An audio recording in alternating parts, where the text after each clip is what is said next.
Γεια σας και καλώς ήρθατε στο κανάλι μου. Σήμερα πάμε να φτιάξουμε μια υπέροχη σοκολατένια τούρτα με αφράτο, παντεσπάνι και βελούδινη υφή. Ξεκινάμε πρώτα με το παντεσπάνι, θα χρειαστώ ένα μπολ. Έχω χωρίσει από 4 μεγάλα αυγά τους κρόκους από τα σπράδια. Ρίχνω πρώτα τα σπράδια, μία πρέζα αλάτι και ρίχνω σταδιακά μία κούπα ζάχαρη άχνη ή 150 γραμμάρια και θα χτυπάω με το μίξερ μέχρι να έχω μια ωραία μαρέγκα.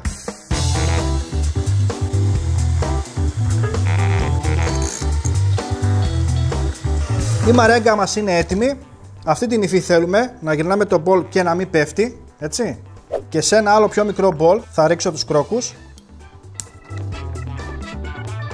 30 γραμμάρια κακάο ή 4 κουταλιές σούπας. 50 γραμμάρια λιωμένο βούτυρο ή 2 κουταλιές σούπας.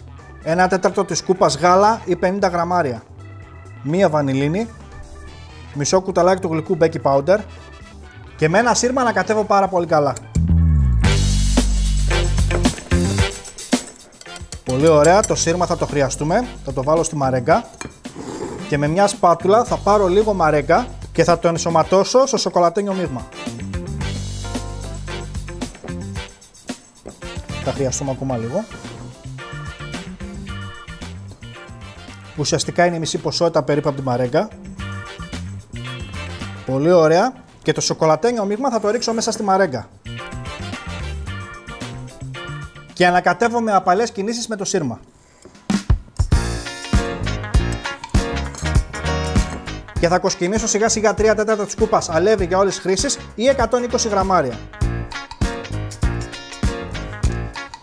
Βάζουμε σε δόσεις και ανακατεύουμε πάλι με το σύρμα.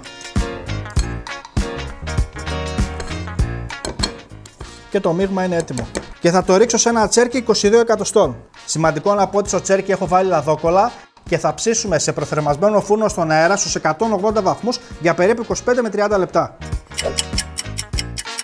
Το παντεσπάνι μας είναι έτοιμο. Θα το αφήσουμε να κρυώσει και πάμε να ετοιμάσουμε το σιρόπι μας. Για το σιρόπι θα χρειαστούμε μισή κούπα νερό ή 125 γραμμάρια και 3/4 της κούπα ζάχαρη ή 130 γραμμάρια. Και εννοείται όποιος θέλει μπορεί να βάλει σε αυτό το σημείο 25 γραμμάρια ρούμι. Ανακατεύω πάρα πολύ καλά και θα το αφήσω να πάρει μια βράση. Κόβουμε το παντεσπάνι μας να είναι έτοιμο. Φτιάξαμε το σιρόπι μας, κόψαμε το παντεσπάνι μας και ήρθε η ώρα να ετοιμάσουμε τη γέμιση. Χρειαζόμαστε μόνο 2 υλικά, ζάχαρη άχνη και αυτό το μαγικό κουτάκι, το μόρφα τσόκο για βελούδινη υφή και γεύση. Θα ρίξω 3 κουτάκια μόρφα τσόκο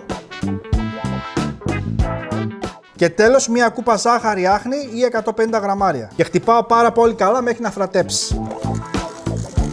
Και η σοκολατένια μας οδηγεί είναι έτοιμη, κοιτάξτε πόσο βελούδινη είναι, έτσι. Θα χρειαστώ μία βάση για τούρτες. Θα βάλω το πρώτο πάτο από το παντεσπάνι στη βάση. Το παντεσπάνι μου είναι 22 εκατοστά, ενώ το τσέρκι θα το ανοίξω 24. Θέλω να δώσω λίγο κενό δεξιά-αριστερά, όπως βλέπετε κι εσείς. Θα σιροπιάσω πολύ καλά. Θα ρίξω τη μισή μου γέμιση. Πιέζουμε με τη σπάτουλα να μπει σαν τη γη στα κενά. Βάζω και το δεύτερο παντεσπάνι από πάνω. Πατάμε πάρα πολύ καλά. Και ρίχνω και την υπόλοιπη σαν τη γη.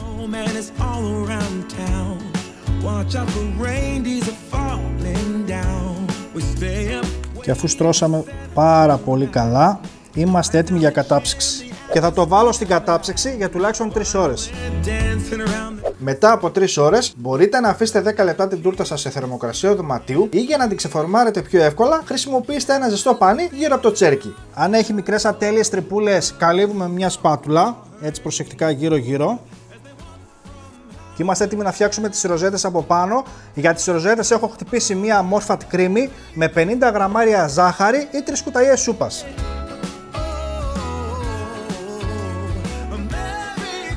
Και τέλος γαρνίρω με κουβερτούρα.